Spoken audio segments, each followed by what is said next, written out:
আজ যেখানে এসে উপস্থিত হয়েছি এটা হচ্ছে কোলাঘাটের শাড়ি পাঞ্জাব। হ্যাঁ, আমার পিছনের অবস্থান দেখে বুঝতেই পারছো। তবে এখানে যে আমি ফার্স্ট টাইম একদম নয়, যতবারই দীঘা এসেছে এই জায়গাটা আসা মাস্ট।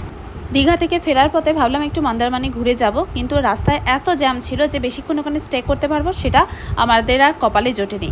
তাই ভাবলাম যে মহিষাদল, কিন্তু মহিষাদল যাওয়াও আর হয়ে ওঠেনি। তাই পৌঁছালাম কোলাঘাটে এবং এই স্লাইডিং দরজা সরাতে সরাতে কিছু মজা নিতে নিতে আর কারোর একটু ঘেউ ঘেউ শুনতে শুনতে চলে গেলাম একেবারে ডিরেক্ট খেতে। আমি খুব খাদ্যপ্রেমী মানুষ, তাই খাওয়া দাওয়ার বিষয়ে খুব একটা দেরি করতে ভালোবাসি না। তাই যখনই পাতে স্যালাড পড়ছিল, স্যালাডটাই আগে খেতে শুরু করে দিয়েছি শুধু শুধু। তারপরেই এলো ফিশ কাবাব। এই ফিশ কাবাবটা আমি এই ফার্স্ট টাইম খেলাম, আর শাড়ি পাঞ্জাবে তো একদমই ফার্স্ট টাইম। তো আমার এই বিষয়টা খুব ভালো লেগেছে।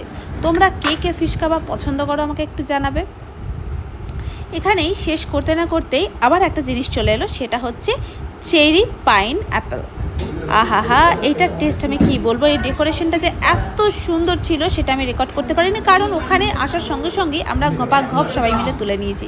সুতরাং এইটা রেকর্ড করার সাধ্য আমার হয়ে ওঠেনি। এরপরে বেশ কিছুক্ষণ খাবারের জন্য ওয়েট।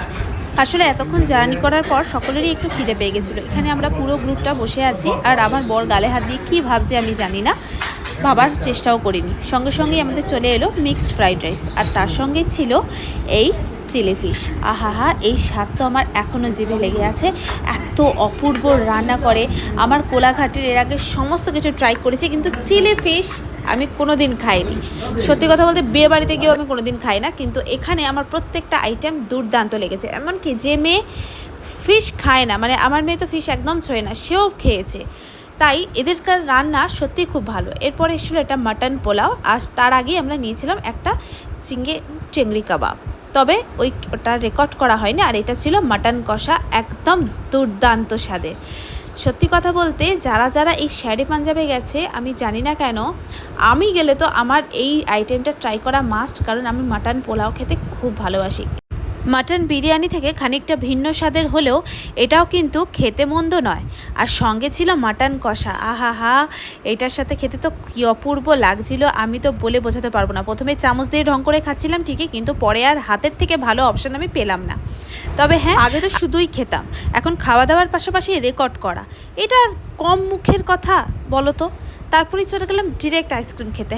দু চারটে কমন কটা আইসক্রিমের নাম জানি, ওই কটা ছাড়া বাকি কিন্তু আমাকে চেনানো ভার। সব কিন্তু আমার মেয়ের থেকে জেনেছি, তাই ও যেগুলো সাজেস্ট করে সেগুলোই আমি খাওয়ার চেষ্টা করি।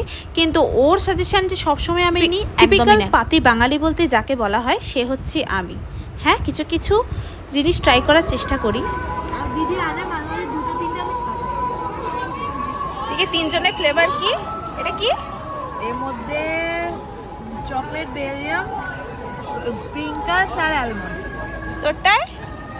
কটন ক্যান্ডি আর ব্ল্যাক কারেন্টের মিক্স, মার্শমেলো আর হোয়াইট চকলেট স্প্রিংকলস। বাহ। আর তোরটা কি আছে? Chocolate almond.